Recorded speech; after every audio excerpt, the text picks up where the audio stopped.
Bismillahirrahmanirrahim. Bismillahirrahmanirrahim. Al-hikmatu saniyatu wa samanuna fa'dalniya minal hikamil aqawiyya qala imam Ahmad ibn Athaillah asyakan dari rahimahullah wa nafa'ana bi'ulumi wa asrolihi. Maka pengajian minggu ini masih meneruskan pembahasan minggu lalu. Imam Ahmad ibn Athaillah asyakan dari rahimahullah wa nafa'ana bi'ulumi wa asrolihi. Berkata Imam Ahmad ibn Athaillah di dalam kitab juz 2 halaman 16 paling atas, Tasbiqu Anwar. Juz 2 halaman 16 baris paling atas, Tasbiqul Anwar. Tasbiqul Anwarul Hukamai wa humul arifuna billahi ta'ala al-alimuna bi'aqwalahum wa anwarahum ya anwarul ma'rufatihim wa ya kuwatu yakinihim bi'anal umuri kullaha wa haitsu saratan biru anuru aistaqo fi qulubi ibadillahi allazi wa salata biru aitalafas tilka qulub. Tasbiqul Anwar, Tasbikul anwar mencorongi al anwaru apa pirang-pirang nur al mukamai wong ahli hikmah wahumul arifun wahum lan utawiyasihukan al arifuna iku wong kang pada makrifat billahi kelawan Gusti Allah taala maha luhur ya Allah.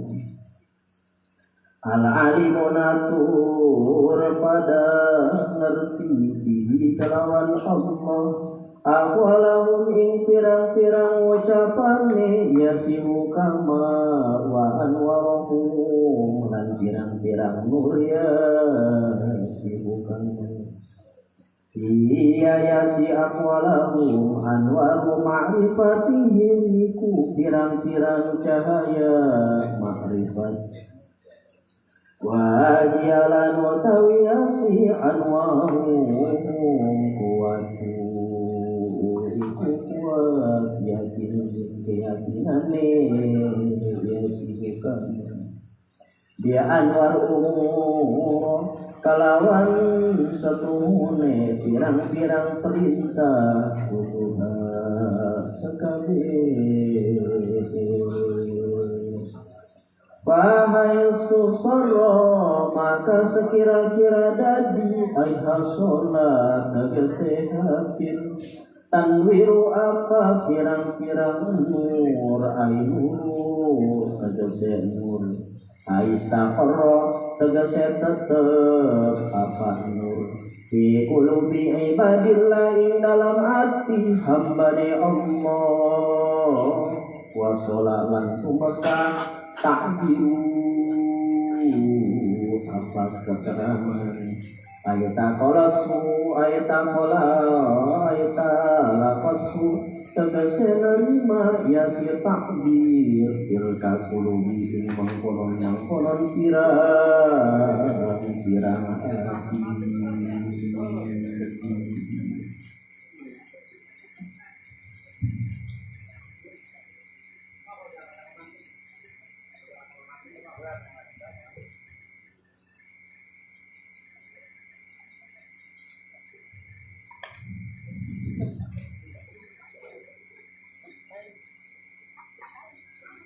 Maka pengajian minggu lalu menjelaskan tentang penekanan terhadap hati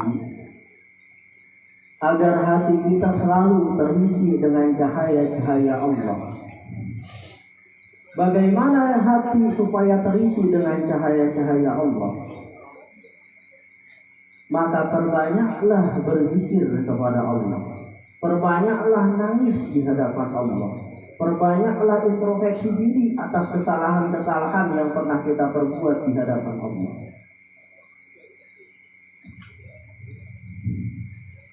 Karena cahaya Allah itu tidak akan masuk ke dalam hati seseorang bila mana hati seseorang tersebut penuh dengan kekotoran, penuh dengan maksiat, penuh dengan keburukan. Bagaimana caranya untuk menyingkirkan keburukan-keburukan yang ada di dalam hati seorang hamba? Maka perbanyaklah untuk berzikir kepada Allah, perbanyaklah untuk bertaubat di hadapan Allah, perbanyaklah untuk membersihkan hati kita dengan banyak berzikir di hadapan Allah. Karena bila mana hati kita sudah bersih, hati kita tiada lagi kotoran di dalamnya, hati kita tiada lagi semak belukar di dalamnya, hati kita tidak ada lagi kebusukan di dalamnya, maka cahaya Allah akan sampai ke dalam hati seseorang tersebut. Maka bila mana cahaya Allah sudah sampai ke dalam hati seseorang tersebut, maka orang tersebut sebelum kata-katanya keluar daripada lisannya, maka partikel-partikel cahaya ketuhanan sudah keluar melalui kalbunya. Maka seketika orang tersebut, ketika dia sudah memperbanyak zikir dan taubat di hadapan Allah, dia menyedikitkan berkata-kata, dia memperbanyak zikir, dia menyedikitkan perkataannya, dia memperbanyak taubat di hadapan Allah. Maka bila mana demikian orang tersebut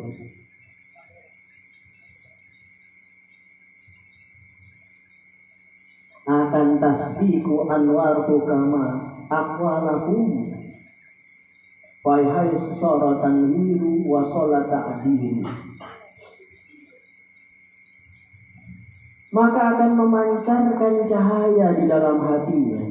Ketika memancarkan cahaya di dalam hatinya, maka segala sesuatu yang dia dekati, dia pasti dirahmati oleh Allah.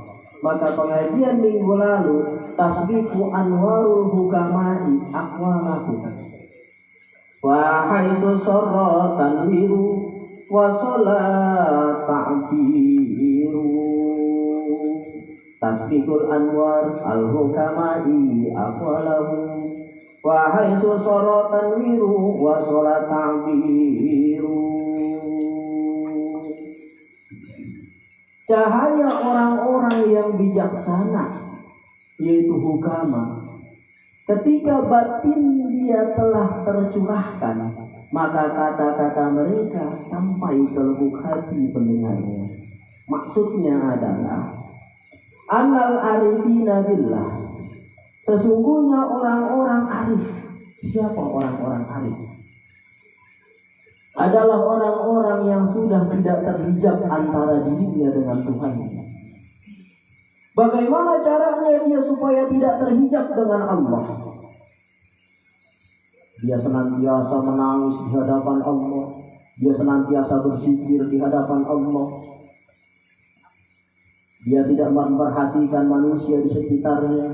Dia anggap segala sesuatu yang hinggap di dalam kehidupannya adalah afal-afalnya Allah. Masalah yang datang di dalam hidupnya, dia anggap itu adalah perbuatan Allah. Cacian yang hinggap di dalam hatinya, cacian yang hinggap di dalam kehidupannya, dia anggap itu afal Allah. Maka dalam pengajian minggu lalu, segala sesuatu di alam jagat raya ini, itu tiada akan bisa bergerak kecuali ada fi'il Allah, ada afal Allah, ada perbuatan Allah di dalamnya. Ketika seseorang tersebut ada yang menghina, ketika seseorang tersebut ada yang mencaci, ketika seseorang tersebut ada yang merendahkan, maka dia anggap orang yang merendahkan dirinya semata-mata digerakkan oleh Allah. Kenapa Allah menggerakkan lisan orang tersebut sehingga menyakiti hatinya? Dia anggap Allah sedang menguji kesabaranku melalui lisan orang tersebut. Maka itulah orang yang menganggap segala sesuatu itu adalah perbuatan Allah. Ketika penyakit datang di dalam kehidupannya, dia anggap ini adalah perbuatan Allah. Mungkin ketika aku sehat, aku banyak lalai kepada Allah. Ketika aku jatuh sakit, aku takut sama mati dan aku selalu dekat dengan Allah. Maka orang yang menganggap penyakit datang itu adalah perbuatan Allah, itu adalah kasih sayang Allah. Berapa banyak orang yang sehat yang lalai terhadap Allah. Ketika datang penyakit, takut rasanya akan kematian, lalu dia berzikir, ya Allah, ya Allah, ya Allah. Maka penyakit dianggap itu adalah bahasa sayang Tuhan terhadap dirinya. Inilah orang-orang arif. Ketika hartanya dia diambil, ditipu sama orang ratusan juta, dia anggap ini adalah perbuatan Allah. Karena segala sesuatu tidak akan terjadi bila mana tidak digerakkan oleh Allah. Hilangnya hartaku itu adalah kemauan Tuhanku. Kenapa Allah mau hartaku hilang?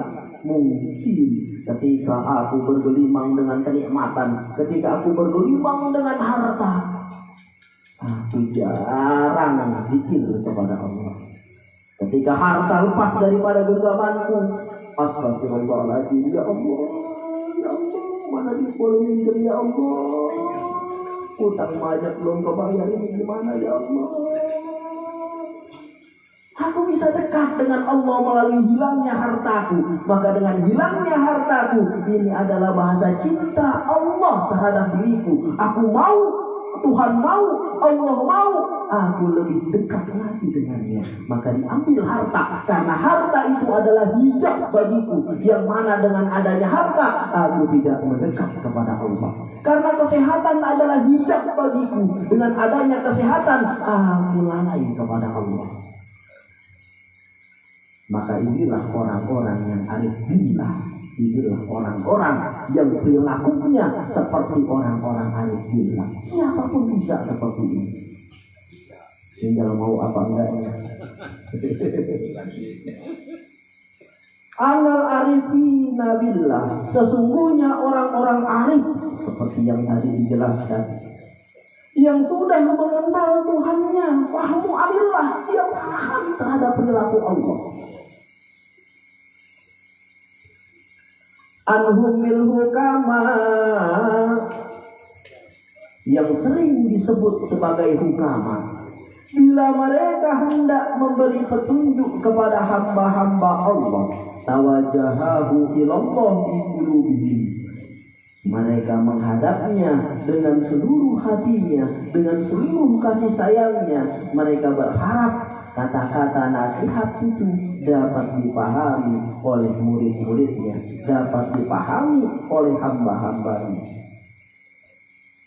Maka bila mana orang-orang yang sudah arif, yang dikatakan oleh pengarang ini sebagai hukama, manakala mereka hendak berbicara, maka memancarlah partikel-partikel cahaya dari lubuk hatinya sebelum mereka berucap. Maka masuklah cahaya tersebut ke dalam hati hamba-hambanya, ke dalam hati murid-muridnya, mengikuti kata-kata nasihatnya. Maka terbukalah gerbang kesadaran di dalam pikiran seorang murid tersebut.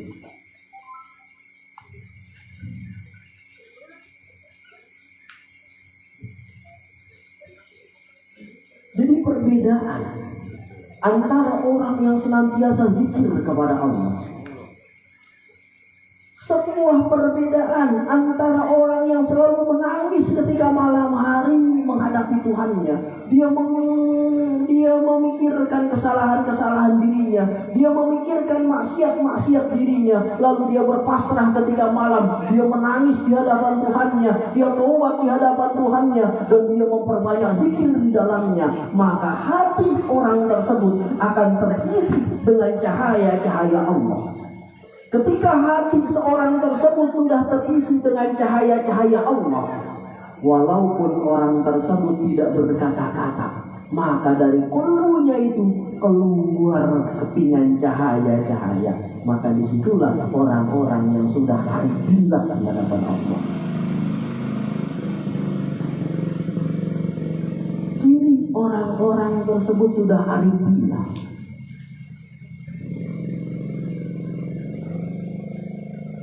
ketika kita hendak suwun ke hadapannya, baru sampai tempatnya, baru sampai majelisnya, ada rasa kenyamanan di dalam hati. Hilang masalah-masalah dunia, nyaman rasanya nongkrong di majelisnya.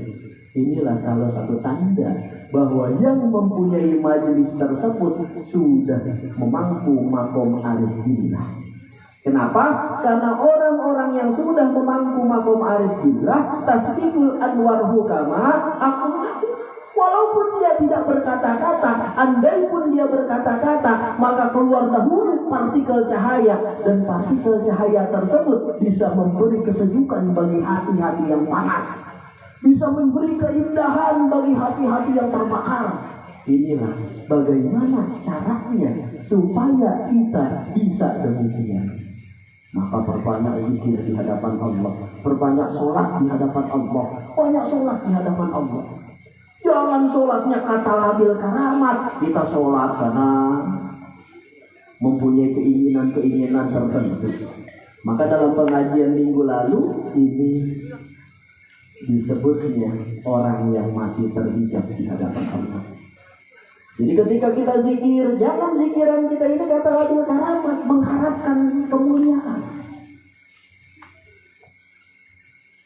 Kita zikir kepada Allah selaku kita seorang hamba, karena semata-mata menjalankan li'izharil ubudiyah, menampakkan sifat hamba kita kepada Allah dengan memperbanyak zikir di hadapan Allah. Banyak nangis di hadapan Allah, banyak minta maaf di hadapan Allah. Ya Allah, banyak dosaku ya Allah, pikiranku rusak ya Allah, hatiku penuh dengan penyakit ya Allah, aku selalu berprasangka buruk terhadap hamba-hambamu ya Allah, hatiku selalu busuk di hadapan hamba-hambamu ya Allah. Ampuni hatiku ya Allah, ampuni pikiranku ya Allah, ampuni jasadku yang selalu lalai kepada Engkau ya Allah. Minta ampun sama Allah, nangis sama Allah, terus begitu. Maka madadun ilahiyah, ngocor, bantuan Allah selalu mengalir ke dalam hati kita. Ketika bantuan Allah selalu mengalir ke dalam hati kita, lisanul ijabatin doa, maka lisannya itu penuh dengan keistijabahan. Kadang-kala kita pengen doa kita diijabah sama Allah, pengen segala sesuatu itu diberi kenikmatan sama Allah, tapi kita selalu membiarkan hati kita penuh dengan kekotoran. Tapi kita selalu membiarkan pikiran kita penuh dengan kebusukan. Prasangka buruk terhadap orang lain banyak di pikiran kita. Benci terhadap manusia banyak di pikiran kita. Benci terhadap tetangga, beda pengajian benci, beda guru benci, itu kotor hati. Itu kotor hati. Maka bersihkan hati kita, kita tarbiyah hati kita telaah hati kita bersihkan pikiran dan hati kita, maka madadun ilahiyah akan mengalir ke dalam hati kita. Ketika madadun ilahiyah akan mengalir ke dalam hati kita, lisanul ijabatin doa, maka lisannya tersebut memberikan sebab terijabahnya doa.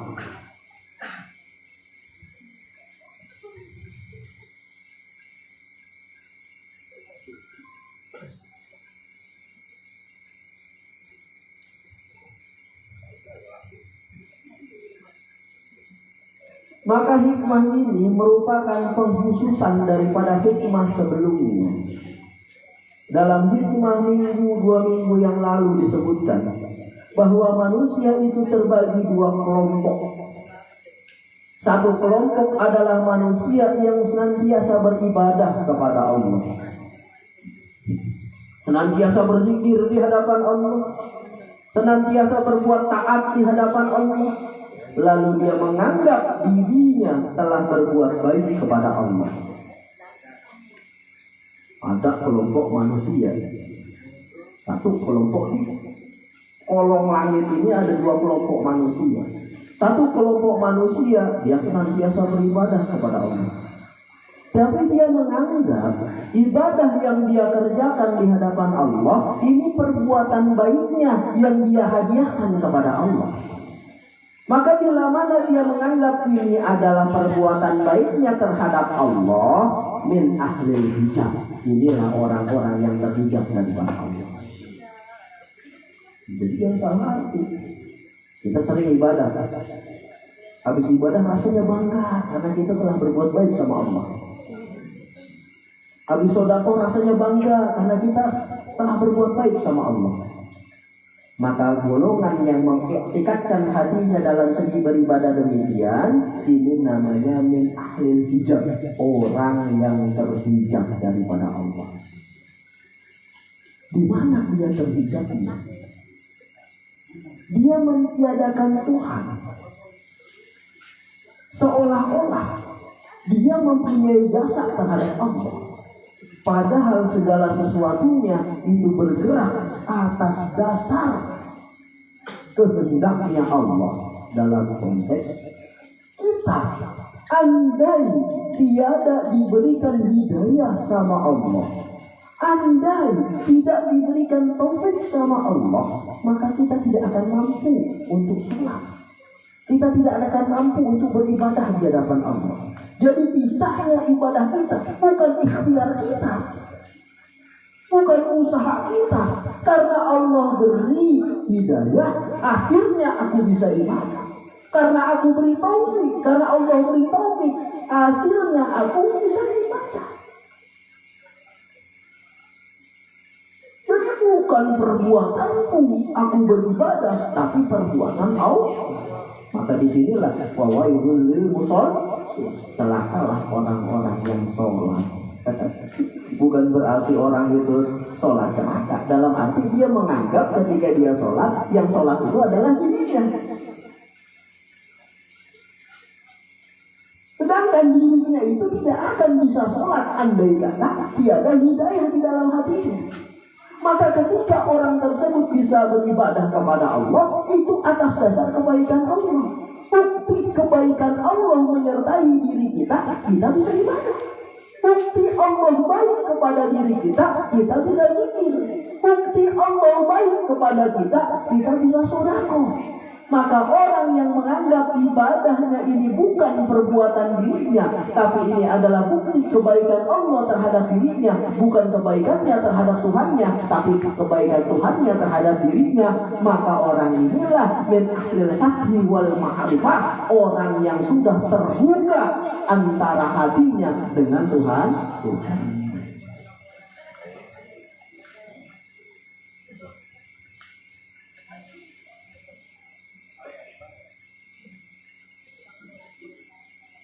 Nur ilahiyah di dalam hati kita, cahaya ketuhanan itu bersinar di dalam hati kita. Banyak ibadah supaya cahaya keislaman di dalam hati kita bersinar. Banyak zikir, banyak nangis, banyak kita beribadah kepada Allah, dengan catatan ibadah kita ini bukan perbuatan kita, tapi kebaikan Allah terhadap kita. Itu itikad yang harus tidak boleh terlewat. Banyak harus kita zikir kepada Allah. Karena orang yang senantiasa zikir di hadapan Allah, walaupun dia tidak berucap, maka partikel cahaya tersebut akan sampai kepada orang lain sebelum dia berkata-kata. Contoh dulu, orang yang ahli zikir, walaupun zikirnya itu kata labil karamat, walaupun dia berzikir karena pengen sakti, walaupun dia zikir karena pengen manjur. Nah ini kalau kata kita bukan dalam pengajian kemarin, ini nggak boleh seperti ini, karena itu maksudnya ria. Kata labil karamat itu nggak boleh. Andaikan ada orang ini ahli zikir, walaupun zikirannya itu kata labil karamat, mengharapkan sesuatu sama orang yang nggak pernah zikir, tapi ayatnya dia bisa. Ini orang yang nggak pernah zikir, baca Anas. Ini orang yang senantiasa zikir nih, baca Anas. Ada orang kesurupan, sama bacaannya. Tapi yang suka zikir ini bisa mengobati orang kesurupan dengan pembacaan. Orang yang nggak senantiasa zikir Anas, ketika dibaca berkali-kali, itu yang kesurupan malah ngikutin. Kenapa? Karena orang yang ini yang tiada cahaya ketuhanan di dalam hatinya, itu tidak memberi bekas.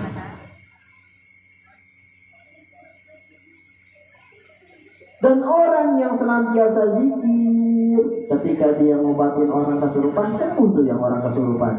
Kenapa? Karena hatinya tersebut senantiasa zikir kepada Allah, dan hatinya tersebut terisi cahaya-cahaya ketuhanan melalui zikir. Itu contohnya. Maka penting apalagi jadi ustaz, jangan banyak merangkai kata, zikir yang penting. Introspeksi diri yang penting. Tobat banyakin. Karena yang mempunyai bobot itu yang seperti itu. Belum ngomong aja orang udah nangis sama dia. Baru dipegang aja orang itu sudah nangis. Kenapa bisa seperti itu? Karena ketika dia sebelum berkata-kata tasdiqu anwar hukama,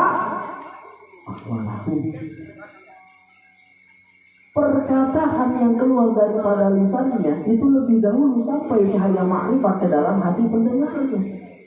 Bagaimana caranya kita supaya demikian? Ini para ustaz nih. Banyak-banyak zikir kepada Allah. Sediakan waktu satu malam nangis di hadapan Allah. Kita harus punya ruang khalwat di dalam rumah. Ruang khalwat, ruang untuk ujlah. Ujlah nggak harus ke gunung. Sediakan ruang kosong di dalam rumah. Kita gelar sejadah, nuntut wangi-wangian, gelapin lampu, redupin. Zikir, ya Allah, ya Allah, ya Allah. Umurku sudah sebentar lagi, ya Allah. Sedangkan ibadahku masih seperti ini, ya Allah. Wahai dosa, ya Allah. Gimana ini, ya Allah? Tolong hambamu ini, ya Allah. Ampuni hambamu ini, ya Allah. Madadul ilahiyah itu ngalir. Berbobot omongan ente. Jalan ente berbobot. Kadang-kadang kita sholat di masjid tuh, ada masjid ibaratnya gerah kuahnya. Ada yang sekiranya gerah juga nikmat, tapi gerah dan enak.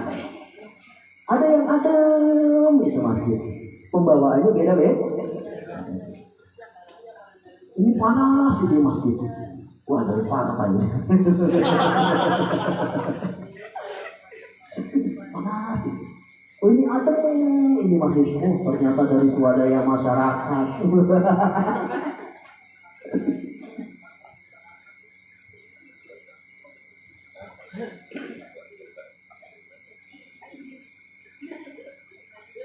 Tidak, walaupun kita zikirannya sama, bacaannya sama. Kalau orang yang senantiasa berzikir kepada Allah, ketika membaca tersebut, setan pun kalang kabut. Tapi bila mana orang yang tidak pernah berzikir, dia membacanya sama-sama seperti orang yang ini, malah tawa setan. Dibacain anak, tidak kunci anak, malah ditawain. Walau kunci anak baca anak, malah tambah kencang itu suaranya. Yang gak ada bobotnya, terhijab hatinya.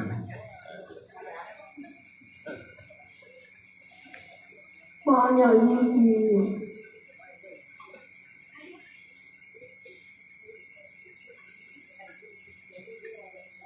Kadangkala orang yang sudah terisi nurul ilahiyah di dalam hatinya, cahaya ketuhanan sudah terisi di dalam hatinya.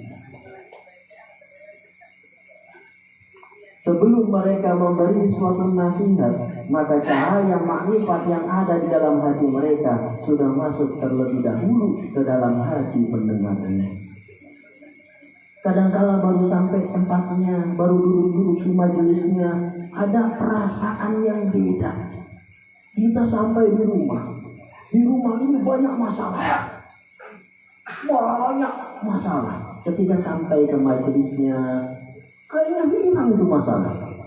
Di rumah kita nggak tenang. Ketika sampai ke majelisnya, rasanya tenang hati.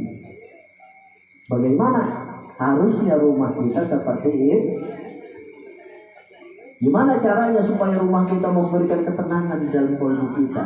Banyak-banyak zikir di dalam rumah, supaya partikel cahaya itu menyebar ke isi ruangan-ruangan rumah kita, supaya memberikan kesejukan bagi rumah kita.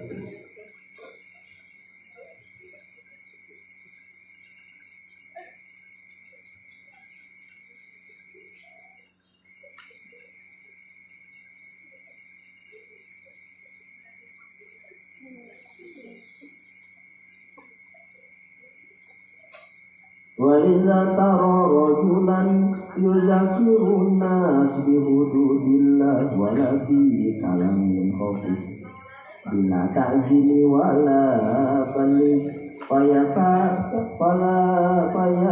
asaru fi qulubihi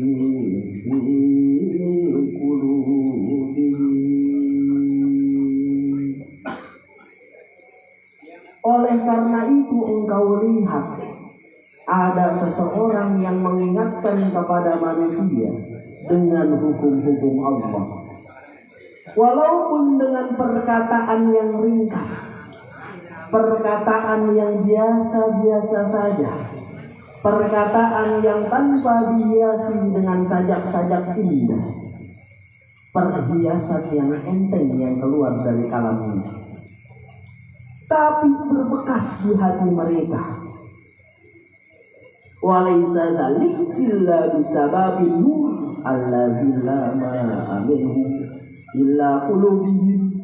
Dan tidak ada yang demikian itu melainkan sebab cahayanya yang memancar dari dia kepada hati-hati mereka yang mendengarnya. Kadang-kala orang yang senantiasa zikir kepada Allah, orang yang senantiasa beramal di hadapan Allah,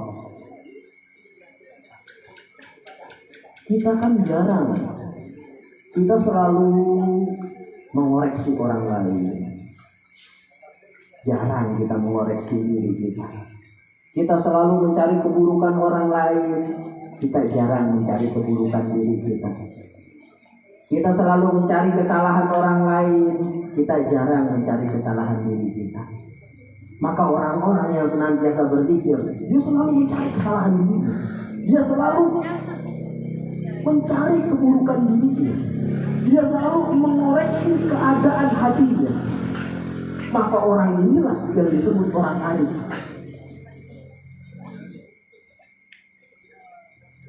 Kadang-kala ada orang yang senantiasa beramal dan berzikir kepada Allah. Dia berkata-kata dengan kata-kata yang gak jelas. Bahkan susunan katanya pun tidak indah.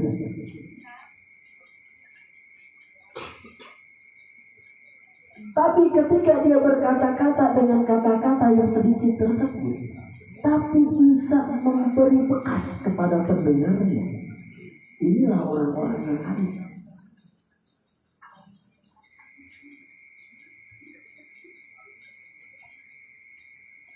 Walaysa dzalik illa bisababi nur allazi la minhu ila qulubihim. Kenapa bisa demikian? Dia berkata-kata biasa, bahkan tidak memakai sajak-sajak mutiara. Sedikit berkata-katanya, tapi itu memberi bekas kepada sang pendengarnya. Melainkan sebabnya yang memancar daripada dia, yaitu cahaya kepada hati pendengarnya. Inilah orang-orang yang jago amal. Aneh punya guru, waktu belajar dulu, ini guru aneh itu nggak bisa ceramah, nggak bisa ceramah, bahkan mukadimah pun nggak bisa, tapi santrinya ratusan. Setiap hari kalau misalkan pagi jam 9 dia ke kebun sampai jam 12, kadang nggak dibantu sama santri, kerja juga. Gawe ceramah juga enggak. Bahkan ngobatin orang pun enggak bisa. Anaknya kesurupan pun manggil orang. Enggak bisa. Toknya itu ngaji zikir. Tapi perkataan dia sampai sekarang itu memberi bekas ke dalam hati saya. Apalagi ketika kita lalai. Perasaan itu.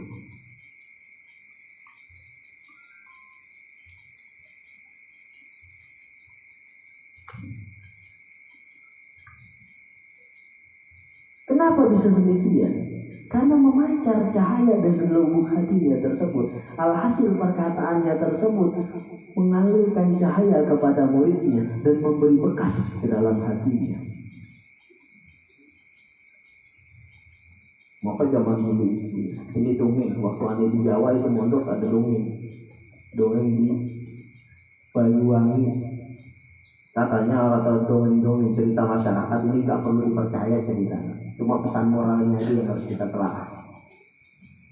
Di Banyuwangi itu dahulu, waktu zaman Sunan itu, ada mubalik yang ketika dia keluar daripada mondok pesantren, dia langsung tabligh, dia langsung syiar, dan dia memberikan nasihat kepada manusia, dan dia mengajarkan kepada manusia. Ketika dia mengajarkan kepada manusia tersebut, ya kan, lalu gurunya tersebut mendengar bahwa muridnya tersebut telah memberikan nasihat kepada manusia. Dia ceramah di hadapan manusia, dia syiar di hadapan manusia. Disamperin sama gurunya tersebut, dijemput palanya tersebut, diseret sama gurunya tersebut.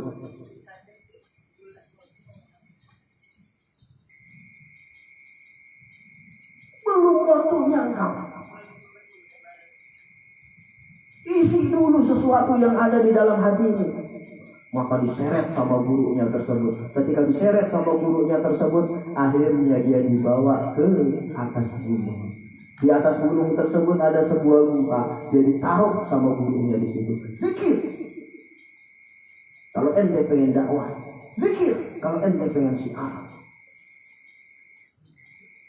Kenapa? Karena bila mana kita belum mengisi hati kita dengan memperbanyak ibadah dan zikir kepada Allah, lantas kita mengajarkan kepada manusia, maka perkataan kita ini tidak akan memberi bekas. Maka perkataan kita ini tidak akan dianggap oleh orang lain. Maka disuruh zikir sama gurunya tersebut. Zikir. Jangan ente berhenti zikir sebelum air yang ada di dalam gua ini wangi. Akhirnya dia zikir di hadapan Allah terus, dia berkhulwat di hadapan Allah, dia nangis di hadapan Allah. Terus ketika sampai 1 tahun, 2 tahun dia zikir di atas gunung. Ketika sampai ke tahun kedua,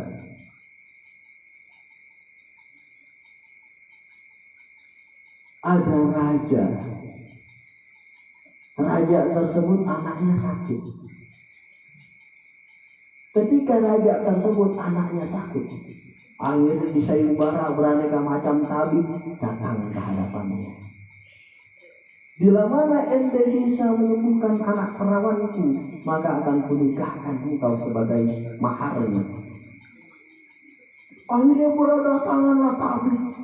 Tidak ada yang bisa menyembuhkan anak. Akhirnya ada salah satu orang, ini nggak tahu latar belakangnya. Orang tersebut berbicara kepada raja bahwa minta airlah ke atas gunung tersebut. Bahwa air di atas gunung tersebut ada satu pemuda di situ yang sedang apa dia di atas gunung. Ambil air di hadapannya dan minta kesembuhannya terhadapnya melalui sebabnya. Akhirnya utusan raja itu datang meminta air yang ada di dalam gunung dengan harapan bisa sembuh anaknya raja tersebut. Ketika air tersebut diambil, ya kan, dan didoakan sama pemuda yang di atas gua tersebut, turun utusan raja tersebut. Ketika dikirimkan kepada anaknya yang sakit tersebut, maka sembuh daripada penyakitnya. Ketika sembuh daripada penyakitnya, ingatlah para penduduk dan masyarakat tersebut bahwa ada satu sosok pemuda yang bisa menyembuhkan anak raja yang sedang sakit. Langsung terkenal pemuda tersebut. Ketika dikenal pemuda tersebut, banyak orang berbondong-bondong meminta air kepadanya. Ketika banyak orang berbondong-bondong meminta air kepadanya, maka disebutlah air tersebut adalah air wangi. Maka disebutlah disebut namanya Bandua. Maka turun pemuda tersebut. Akhirnya dia nikah dengan anak raja. Ketika dia nikah dengan anak raja, dia mulai berdakwah. Ketika dia mulai berdakwah, belum lama daripada dakwahnya terus menyeluruh dan dia syiarnya tersebut telah sukses. Sampai di sini paham? Ente mau syiar agama, perbaiki dulu hatinya. Isi dulu hatinya dengan cahaya-cahaya ketuhanan. Kalau misalkan kita mau syiar, mau mustad, jarang lama. Malah mikir amplop sono, mikir amplop sini, mikir amplop sono. Miskin selamanya gitu. Gak ada yang jadi yang seperti itu. Tapi kiai-kiai, pendiri-pendiri pondok pesantren, lihat riwayat hidupnya. Sangat luar biasa. Kenapa? Karena dia selalu zikir di hadapan Allah. Dia selalu menangis di hadapan Allah. Dia selalu taubat di hadapan Allah. Akhirnya cahaya ketuhanan sampai ke dalam hatinya dan menerangi alam sekitarnya. Dan orang datang kepadanya, walaupun dia belum berkata-kata, sudah memberikan kesejukan di dalam hati. Akhirnya syiar tersebut lebih cepat sampai. Banyakin zikir, banyakin. Jadi santri, jadi ustaz, nggak mau zikir.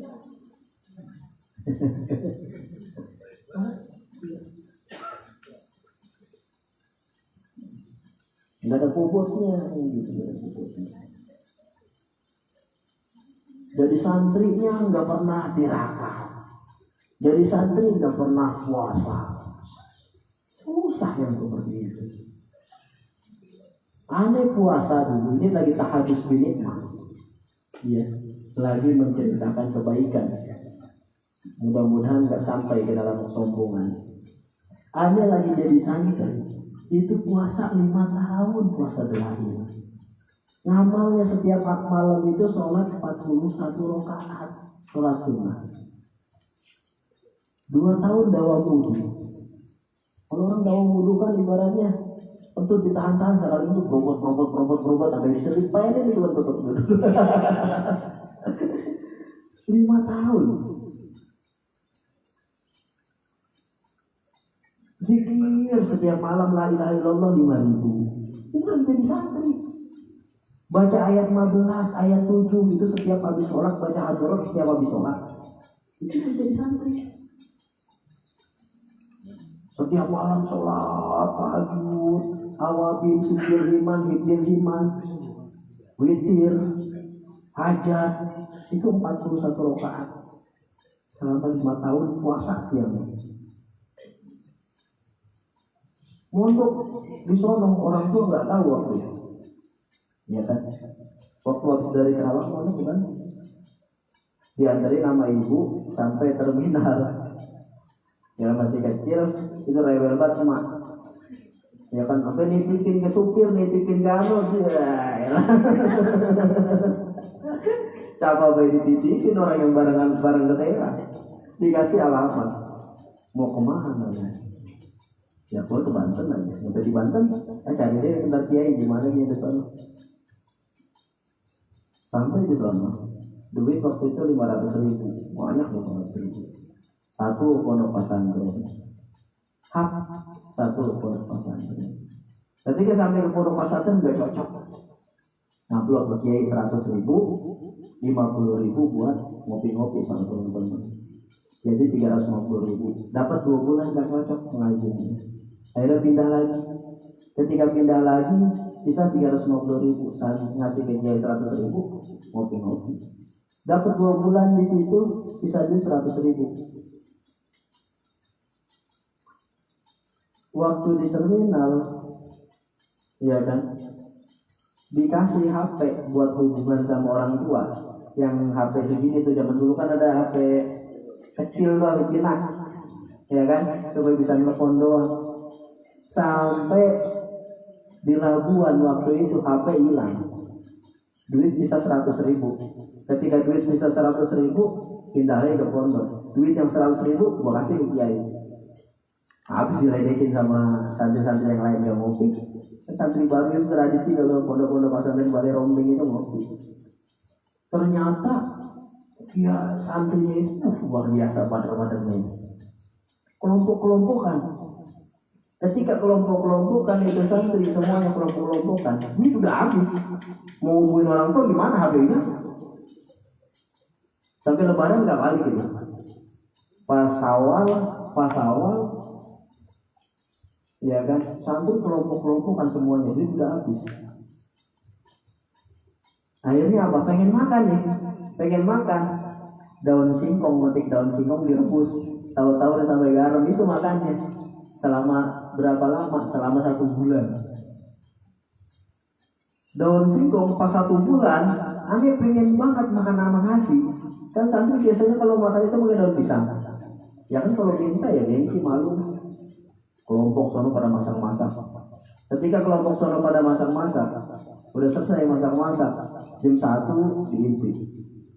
Ketika udah beres dia masak-masaknya, lampu dapur gue matiin. Ketika lampu dapur gue matiin, gue kumpulin itu nasi. Gue kumpulin itu nasi, gue plastikin, gue kadut di sini. Gue lari, gue mau makan. Saking pengen makan nasinya. 3 bulan gue begitu. Nggak pulang-pulang, tanyain orang tua masih hidup. Nggak pulang-pulang. Waktu itu zaman teroris. Kata almarhum bapak, cari, terjadi teroris. Nggak balik-balik, kabar nggak ada. Ya kan, cari yang terjadi teroris. Akhirnya dicari Komeng, almarhum Aroy, Mas Ari, Sidika, yang dari itu sama Abang Jeffrey. Nyari ke kita ngasih alamat lahir di Ciomas dekat pasar. Dia nyari, pas nyari, ya kan ternyata dia ketemu ada dipanggilin sama teman, ada yang nyariin di mana di pertigaan pasar Ciomas. Ternyata orang anak muda blosir gitu. Tanyain orang-orang yang masih pada hidup itu.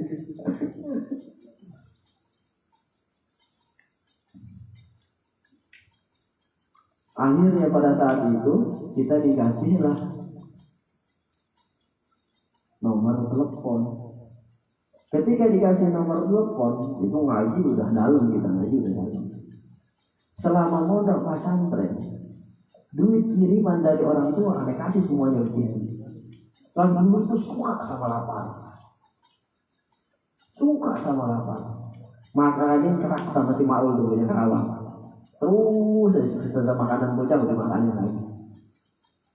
Kalau misalnya Jumat libur nyari kuliah, bawa macul, tadi kasih duit sama orang kamu 150.000, dibeliin beras bulog, 50.000-nya dibeliin bako maspen buat ngerokok, sama rokok sampurna sebungkus diaduk, dapat sebulan. Ya ente pengen dapat ilmunya Allah, nggak mau al-karamat ditibalik masyarakat. Kalau pengen datang kemuliaan kepada diri kita, syaratnya itu apa? Kudu menderita, kudu banyak duka. Sebanyak wiridnya, maka kemuliaan akan datang di dalam kehidupan kita. Nggak ada manjur itu secara instan. Perjuangannya luar biasa, nangis tiap malam. Pengen manjur doang, guru, pengen ilmu manjur. Gak mau puasa, gak mau zikir, pokoknya ibaratnya bisa ngobatin aja. Enak. Gue capek banget tuh. Elah. Capek banget gue.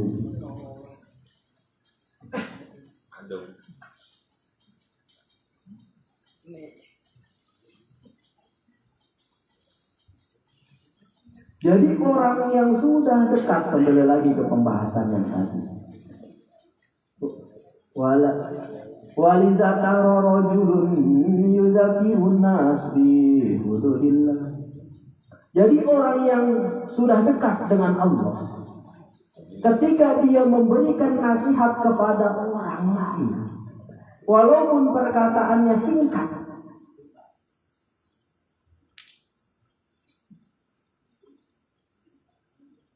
maka perkataannya itu sedikit atau perkataannya itu biasa-biasa aja, tapi akan masuk ke dalam hati mereka dan akan berbekas kepada pendengarnya.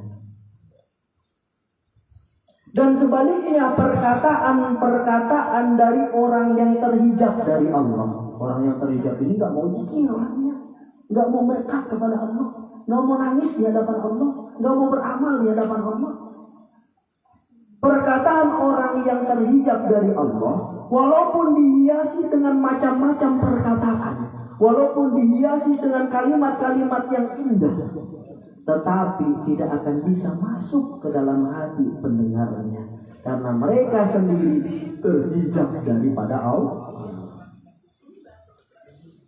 Kadang-kadang orang yang terhijab udah cerita panjang lebar, suaranya dirintih-rintihin, orang nggak nangis. Tapi orang yang tidak terhijab, ya kan, walaupun dipegang sedikit udah nangis dia. Sampai di sini paham? Disitulah bahasa nurani.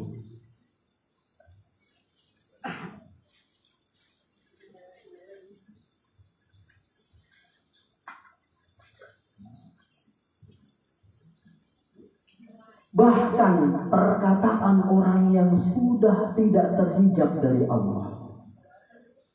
Dalam sebuah hikayat disebutkan, waktu zaman Khalifah Harun Ar-Rasyid. Harun Ar-Rasyid adalah satu khalifah, satu raja. Dia mengundang seluruh para ulama pada waktu itu. Maka di antara yang dia undang oleh Harun Ar-Rasyid ada salah satu ulama yang bernama Fudail bin Iyad. Siapa Fudail bin Iyad? Ini tukang tarok, tukang borok, tukang rampok. Dia di umur 62 tahun dia taubat di hadapan Allah. Dan dia langsung menyendiri dan gak mau ketemu sama manusia.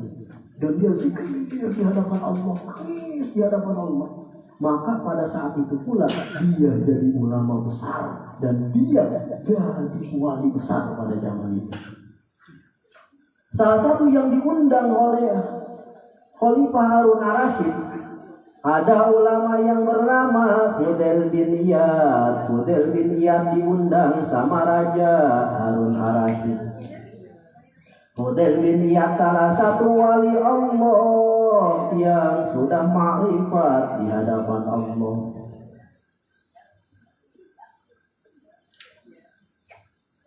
Akhirnya Fudail bin Iyad berkata sama sekelompok ulama tersebut, mana namanya? Mana yang bernama Harun Ar-Rasyid? Akhirnya salah satu ulama yang tadi berkata, nah itu Harun Ar-Rasyid itu di sebelah sana. Akhirnya dipanggil Khalifah Harun Ar-Rasyid sama wali Allah yang bernama Fudail bin Iyad. Lalu datang Khalifah Harun Ar-Rasyid mendekati Syekh Fudail bin Iyad, lantas berdiri di hadapan Fudail bin Iyad Harun Ar-Rasyid. Maka Fudail bin Iyad berkata kepada khalifah tersebut, apakah engkau yang memimpin khalifah? Iya, kata Harun Ar-Rasyid. Maka Fudail berkata kepada Harun Ar-Rasyid, hati-hati engkau memegang amanah yang begitu besar. Simpel perkataannya. Hati-hati engkau menanggung amanah yang begitu besar. Ketika Harun Ar-Rasyid mendengar perkataan Fudail bin Iyad, bergetar seluruh tubuh Harun Ar-Rasyid. Lantas pecah air mata Harun Ar-Rasyid dan tersungkur Harun Ar-Rasyid dan pingsan di depan Fudail bin Iyad. Pingsan Harun Ar-Rasyid mendengar kata-kata itu. Kalimatnya pendek. Mendengar perkataan yang sedikit tersebut berbekas di dalam hati Harun Ar-Rasyid sampai menangis Harun Ar-Rasyid dan pingsan. Kenapa? Karena perkataannya itu keluar dari mulut orang yang sudah makrifat di hadapan Allah. Sebelum berkata-kata sudah ada cahaya yang keluar di dalam hati Fudail bin Iyad, menyentuh dan menusuk kolbunya Harun Ar-Rasyid. Itu banyak pikir supaya kayak Fudail bin Iyad. Bukan itu aja, cewek itu dipelet bisa berpikir, tembus kata-katanya. Nah, jin pergi itu si jin. Ada orang sakit penyakit, kabur itu penyakit. Ngerti? Gak mau pikir, gak mau tirakat, pengen manjur, gak ada dari sononya. Ada dari sononya. Walakin rupama la yanfa'u dzalika nur ila jazri qulubihim fala yata'assar fi qulubihim. Nah, tetapi kadang-kadang tidak tembus cahaya itu ke lubuk hati seorang manusia. Maka kadang-kadang tidak berbekas nasihat tersebut ke dalam hati mereka. Padahal orang yang menyampaikan ini orang yang makrifat kepada Allah, tapi nggak tembus ke dalam hati mereka.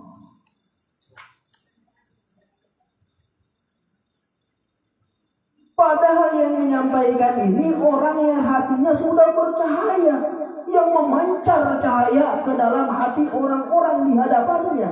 Tetapi kadang-kadang cahaya dia ini tidak bisa masuk ke dalam hati seseorang tersebut.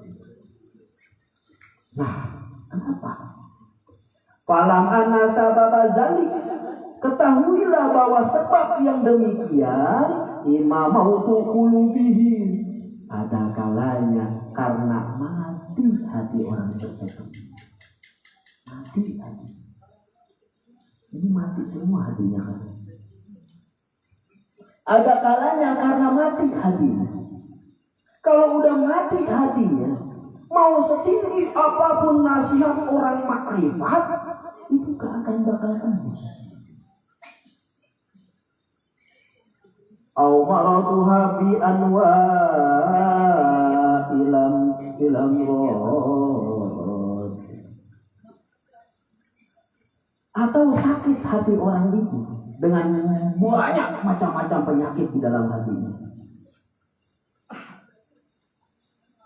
Kadangkala orang mati ini ibaratnya orang mati mau disuguhin apa aja, mau diminumin apa aja ke mulutnya, keluar lagi gitu air. Mau dimasukin susu, keluar lagi. Mau dimasukin teh, kopi, segala macam, orang mati keluar lagi nggak ya? Keluarlah. Apapun yang dimasuki ke dalam orang yang mati, pasti keluar lagi.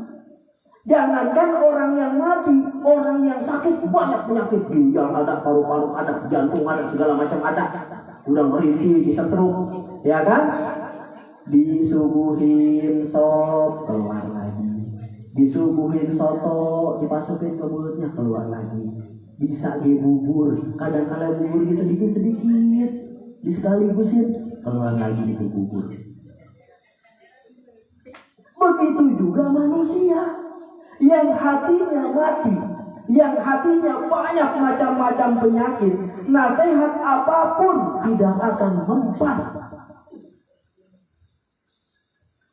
Nah, Rasulullah Shallallahu Alaihi Wasallam itu Sayyidul Arifin, rajanya orang makrifat.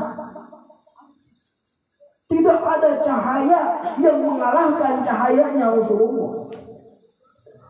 Tapi tidak bisa menembus hatinya Abu Jahal. Iya kan? Padahal Abu Jahal ini bukan hanya dinasehati sama Rasulullah, dinampakkan juga mukjizat Rasulullah, dinampakkan juga kemanjiran dan kesaktian Rasulullah, tapi tidak tembus ke dalam hatinya Abu Jahal. Kenapa? Karena sudah mati hatinya.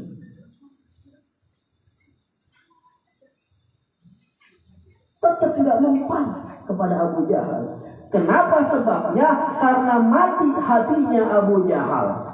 Nabi Musa bagaimana menghadapi Fir'aun? Hebatnya Nabi Musa, cahaya makrifatnya kanjeng Nabi Musa itu tidak bisa menembus hatinya Fir'aun. Kenapa sebabnya? Karena matinya hatinya Fir'aun. Nah, demikian pula halnya kita. Bagaimanapun nasihat yang kita dengar dari orang arif, kalau hati kita sudah mati atau banyak penyakit di dalam hati kita, maka itu menyebabkan cahaya nasihat tidak akan bisa masuk ke dalam hati kita. Kalau hati kita sakit, apalagi mati. Al-maksiyatu kulluha turisu maradul qalbi. Maksiat itu seluruhnya menimbulkan penyakit hati. Nah, kenapa hati kita mati? Kenapa hati kita banyak penyakit? Al-maksiyatu kulluha turisu maradul qalbi. Maksiat itu bisa bikin sakit hati kita. Maksiat itu bisa bikin banyak penyakitnya hati kita. Bagaimana maksiatnya? Maksiat lahiriah, maksiat kolbu, maksiat pikiran. Kita selalu berprasangka buruk kepada orang lain. Satu orang kita berprasangka buruk kepada orang lain, sama aja kita satu menaruh penyakit di dalam hati kita. 2 orang kita berprasangka buruk, maka 2 penyakit datang ke dalam hati kita. 5 orang kita berprasangka buruk, maka 5 penyakit datang ke dalam hati kita. 1 majelis ilmu kita berprasangka buruk, maka berapa banyak penyakit di dalam hati kita. Maka aku nggak ngaji di sini nggak boleh. Pengajian di sana nggak baik. Semua pengajian baik. Siapa yang nggak baik? Kondisi hatimu yang nggak baik. Akhirnya menganggap itu lebih baik daripada orang lah. Semua pengajian baik, semua majelis ilmu baik, semua aliran baik. Yang nggak baik siapa? Diri kita itu. Ini ada aliran ini sesat. Banyak banget sesat. Pas ngaca aja, wah sesat semua. Ternyata gua lebih sesat.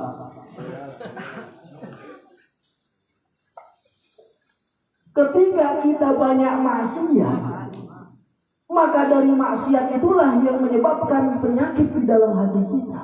Ini hati kita udah ngapa-ngapain. Hati kita udah banyak banget penyakit, jangan ditambah lagi penyakit. Kita kalau mati berabe. Kalau mati udah kayak Fir'aun kan.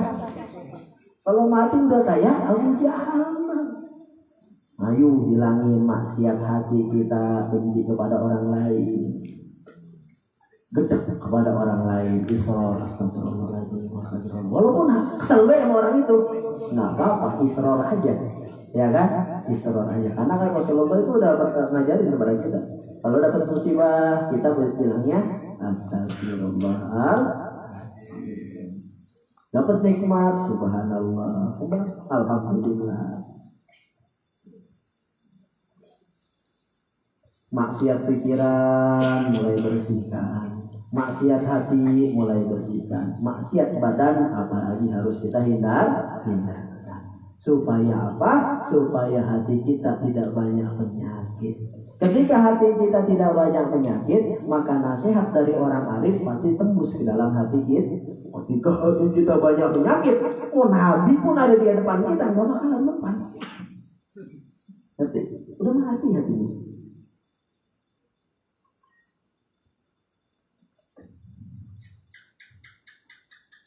Imam Syafi'i bersyair, berkata Imam Syafi'i,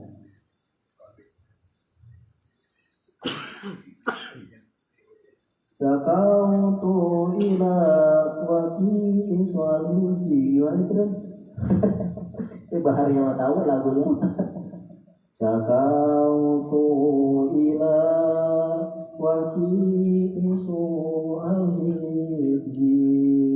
Fa'arsyadani ila tarakil wasi wa akhbarani bi'anal mamun wa nurullahu yuhdani wasi. Imam Syafi'i berkata, kata Imam Syafi'i, sakautu dilawaki su'al hibzi. Aku mengadu, kata Imam Syafi'i, kepada guruku yang bernama Imam Waqi. Aku mengadu kepada guruku yang bernama Imam Waqi, kata Imam Syafi'i radhiyallahu anhu, tentang jeleknya hafalanku, tentang buruknya hafalanku. Kenapa nggak paham-paham sama ngaji? Kata Imam Syafi'i. Pelek banget otak ini, nggak bisa menerima ilmu. Maka guruku yaitu Imam Waqi, kata Imam Syafi'i, beliau memberikan petunjuk kepadaku.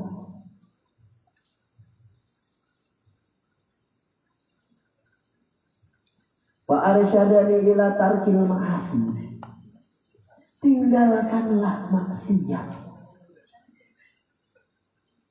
Wa nurullah la yuhdai asih. Dan beliau menghabarkan kepadaku bahwa ilmu itu adalah cahaya. Dan cahaya dari Allah tidak akan masuk ke dalam hati seseorang yang maksiat di hadapan Allah. Imam Syafi'i ngadu, Imam Syafi'i pernah jadi santri Imam Syafi'i. Pernah jadi jamaah Imam Syafi'i.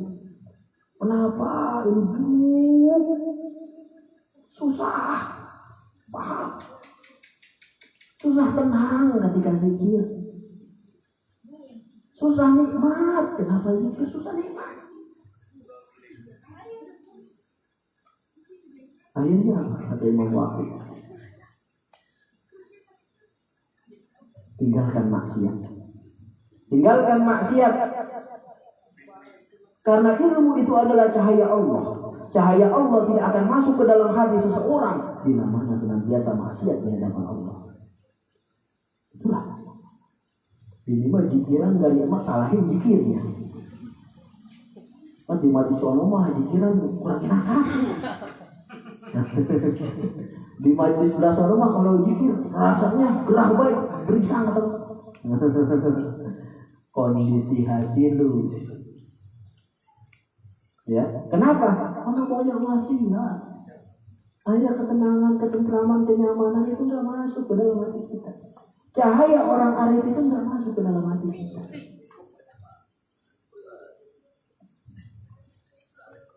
Salah satunya penyebab bagaimana caranya hati kita tidak didatangi penyakit.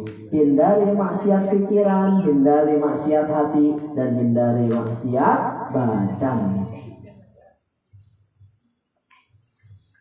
Jadi ada dua kemungkinan kepada seseorang itu dalam keadaan gelap hatinya atau berpenyakit.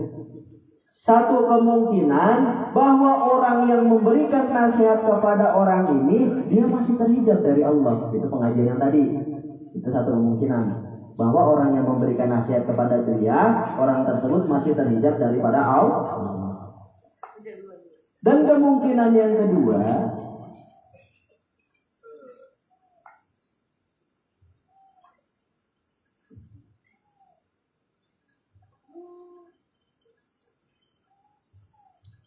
adalah kondisi hati kita yang berpenyakit, bahkan mati hati kita, sehingga nasihat dari seorang arif billah, bagaimanapun makrifatnya orang tersebut, tidak akan bisa menembus ke dalam hati kita, karena banyak kotoran di dalam hati kita yang menghijabi cahaya Allah itu sampai ke dalam hati kita. Ini kemungkinan yang kedua. Asyama kibru. Ada lagi kesombongan. Kalau orang itu ada sombongnya, ini mau dinasihatin dari manapun, mau dinasihatin sama wali sekalipun, agak akan mempan. Fir'aun kenapa tidak mempan nasihat Nabi Musa? Karena kesombongannya. Raja Namrud kenapa tidak mempan terhadap nasihat Nabi Musa? Karena kesombongannya. Abu Jahal kenapa tidak mempan terhadap nasihat Kanjeng Rasul? Karena kesombongannya, bukan nasihatnya.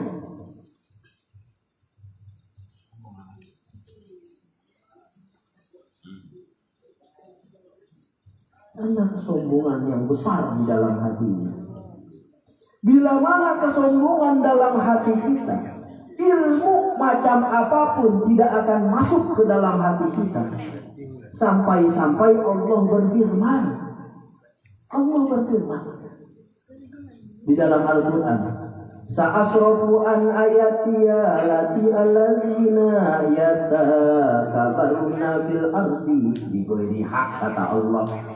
Ini Allah sudah menyatakan bahwa aku palingkan dari ayat-ayatku, aku palingkan dari ilmu-ilmuku pada, apalagi pada orang-orang yang makrifat. Aku palingkan orang-orang yang bersifat sombong dari muka bumi ini terhadap ayat-ayatku. terhadap ilmu-ilmuku, terhadap nasihat-nasihat orang-orang arifillah. Ini Allah yang nyatakan. Nggak bakalan bisa ada sombong dikit merasa wah. Susah yang begini. Kata Allah, aku palingkan dari ayat-ayatku. Ini serem.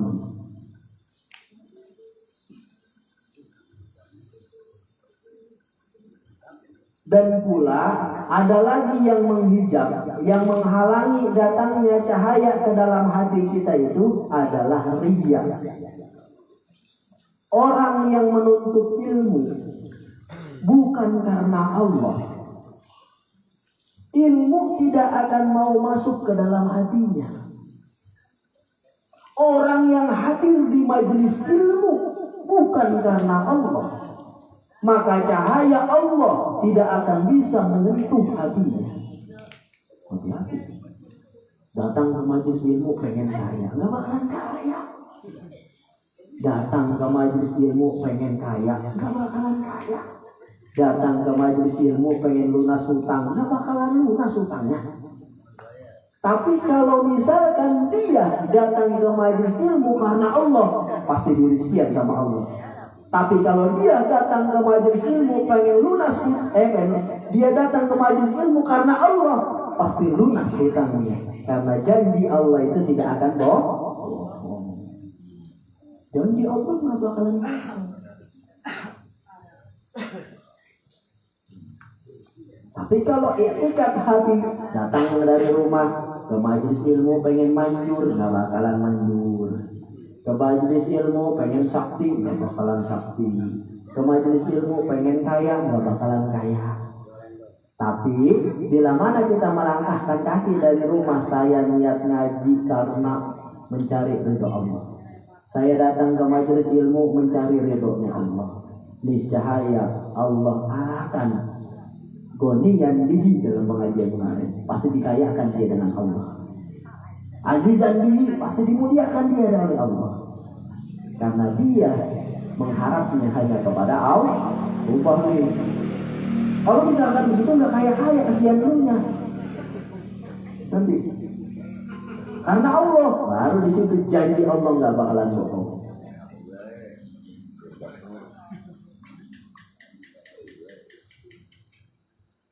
Ilmu tidak akan mau masuk ke dalam hatinya. Orang yang hadir di majelis ilmu bukan karena Allah, maka cahaya Allah tidak akan menyentuh hatinya. Imam Ghazali berkata, "Talabtu ilma li ghairillah fa'abal ilmu ila yakuna lillah." Kata Imam Ghazali, aku dulu pernah menuntut ilmu bukan karena Allah. Imam Ghazali pernah juga ternyata. Maka ilmu tidak bisa masuk ke dalam hatiku. Fa'abal ilma ila ayakuna lillah, maka ilmu enggan masuk ke dalam hati kecuali hati yang ikhlas karena Allah. Zikir pengen kaya gak bakalan kaya, tapi zikir pengen mengharapkan ridhonya Allah pasti kaya. Itu caranya. Cuma niat doang itu, tapi hasilnya luar biasa. Maka ini kita jadikan bahan tafakur. Kenapa banyak kitab yang kita baca,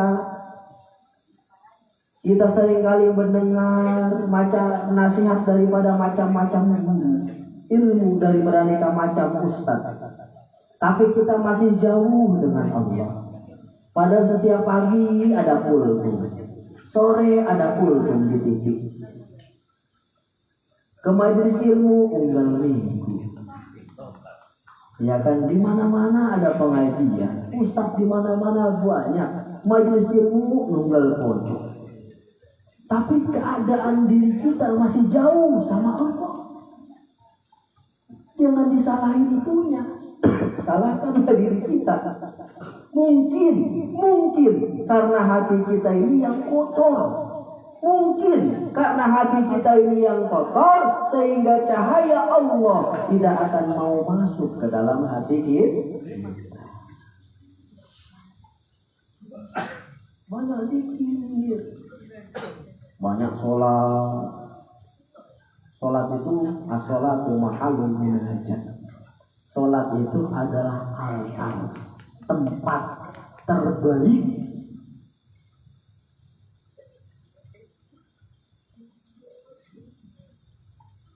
meminta kepada Allah. Sholat itu tempat terbaik di mana kita berkomunikasi dengan Allah. As-sholatu mahallul munajah. Sholat itu tempat terbaik di mana kita berkeluh kesah dengan Allah. Sholat itu tempat terbaik di mana kita curhat dan mengadukan masalah-masalah kita sama Allah. Maka ketika sholat Allahu Akbar, ya Allah, karena itu tempat terbaik.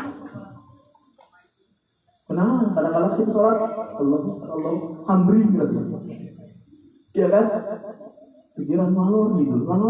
Coba ketika sholat Allahu Akbar, nampakin itu masalah banyak, nampakin, nggak apa-apa. Tapi dengan meminta kepada Allah. Ya Allah, banyak baca nih masalah, ya Allah, gimana ini jalan keluarnya, ya Allah, nggak apa-apa begitu juga. Kali kalau begini mah, ya Allah, takut ya Allah banyak dosa ya Allah. Bagian dunia melarat kayak gimana ya Allah, bagian ya Allah. Yang penting ampuni dosa-dosaku ya Allah. Bila mana kesusahan ini adalah penggugur daripada dosa-dosaku ya Allah, berikan saya kesusahan terus menerus ya Allah sampai mati ya Allah. Kali kalau begitu mau kejauhan.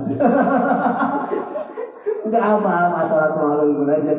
Ya Allah, banyakkan rezeki hamba-Mu ini ya Allah. Biar hamba-Mu bisa membantu tetangga-tetangga hamba ya Allah. Banyakkan rezeki hamba-Mu ini ya Allah. Biar hamba-Mu ini bisa membantu orang-orang yang kesusahan ya Allah. Ya Allah, berikanlah banyak rezeki yang banyak ya Allah, supaya hamba ini bisa membantu hamba-hamba-Mu yang kesusahan ya Allah. Itu enggak apa-apa. Minta dunia enggak apa-apa. Cuma ditaklek. Dari kemajuan kemarin ditarik sama kebaikan. Ya Allah, jadikanlah saya kaya. Itu tidak boleh. Karena Allah nggak pernah memerintahkan itu jadi orang kaya. Doa itu adalah sesuatu sesuai dengan perintah Allah. Allah nggak pernah memerintahkan kita menjadi orang kaya. Tapi bila mana ditaklik kebagusan itu boleh. Ya Allah, jadikanlah saya orang kaya ya Allah, supaya siapa yang melarat ya?